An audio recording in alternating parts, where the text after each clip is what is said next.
اليوم اني بحي العدل وراح اجرب اجنحة مستر كرانشي تشيكن. واول نكهة راح اجربها هي الهاني ماستر. هذا حجم الجناح، بسم الله. حجم الجناح عندهم ما شاء الله رهيب، القرمشة تخبل والصوص فتشي. وهسه راح اجرب نكهة الباربيكيو، بسم الله.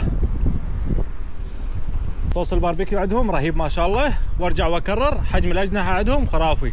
وهسه ويا صوص البوفلو، هذا يكون كلش حار، مش شكله يخوف.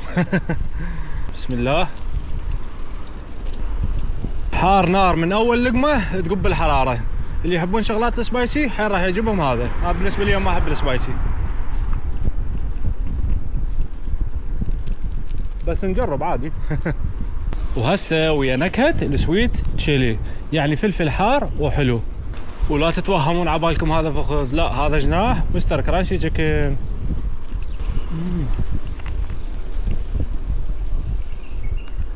رهيب.